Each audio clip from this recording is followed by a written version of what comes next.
জাকাতের মাস রমজান এরকম না। সাধারণত জাকাত রমজান কেন্দ্রিক মানুষ হিসাবের সুবিধার জন্য করে। যেই লোক সারা বছর দোয়া করে আল্লাহ আমার ধনী বানায় দেয়, কি ভাইরা গরিবরা দোয়া করে না?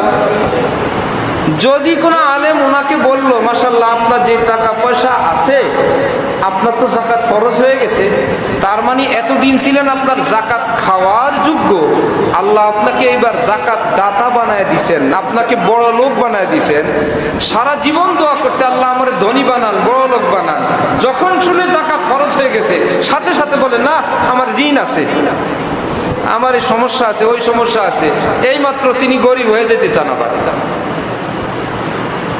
সারা বছর চায় আমি ধনী হই, যখন শুনে ধনী হয়ে আল্লাহ জাকাতও ফরজ করে দিছেন সাথে সাথে বলে না আমি গরিব মানুষ, আমার জাকাত খাওয়া যায়, আমার ঋণ আছে।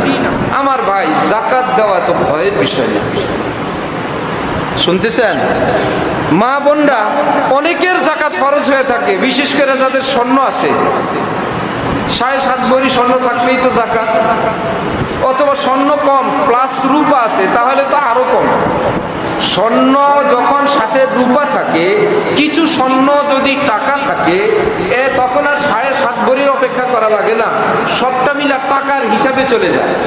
স্বর্ণের সঙ্গে রূপা থাকলে, স্বর্ণের সঙ্গে টাকা থাকলে তখন ওই স্বর্ণটা তার ওজনে থাকে না, স্বর্ণটা কোন হিসাবে চলে যায়? টাকার হিসাবে। মোটামুটি 60,000 টাকা। ভাই 60,000 টাকায় তো প্রায় 40,000-এ 1,000, আরো 1,000-এ আরো কয়েকশো টাকা, এত টাকা জাকাত দিলে 10 বছর পরে তো আমার টাকাই নাই হয়ে যাবে, এইরকম একটা ভয় থাকে।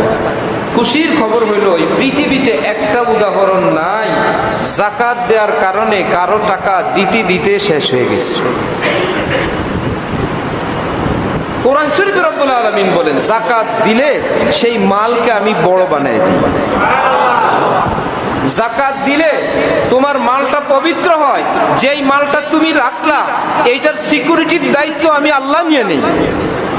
চকবাজারে আগুন লাগছিল জানেন না, একদম সব পুড়ে ছাই হয়ে গেছিল, কেমিক্যালের গুদাম কারখানা, আগুন ভিডিওতে দেখলাম, আগুনও বুঝি সব বুঝে, আগুন সব দিকে যায়, পাশে আল্লাহর ঘর ওই দিকে যায় না,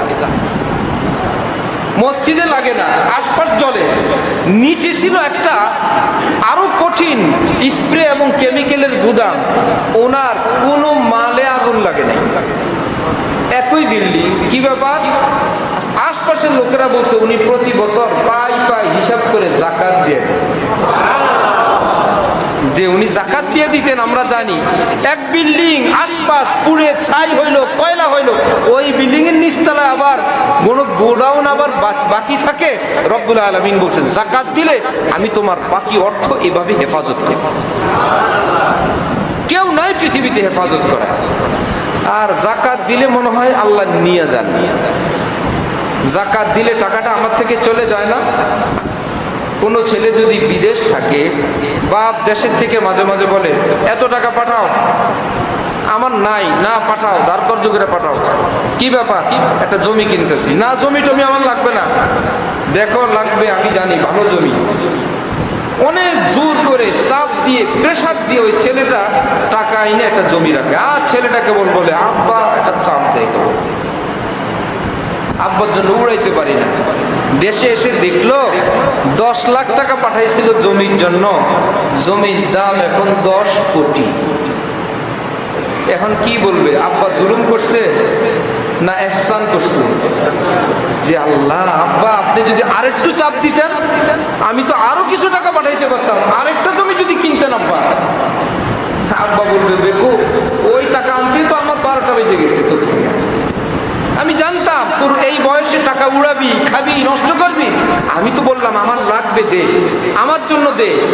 এই বলে আমি আমার জন্য না বাবা, তোমার নামে রেজিস্ট্রি করছি, এই জমি তোমার নামে লিখে দিছি, তোমার 10 লাখ টাকা জমি এখন 10 কোটি হয়েছে, নেও। ছেলে রাগ করবে না খুশি হবে? জাকাত ফরজ করে আল্লাহ এইরকম করে রাখছেন যে সব উড়াবে, খাবে। দান করা তো নফল, জাকাত দেওয়া ফরজ, দেওয়াই লাগবে, দাও। আরে আল্লাহ আবার খরচ করে দিলেন এতগুলো টাকা, আমার তো 40 কোটি টাকার মালিক, 1 কোটি টাকা জাকাত দেওয়া লাগবে না? দেওয়াই লাগবে তোর 1 কোটি।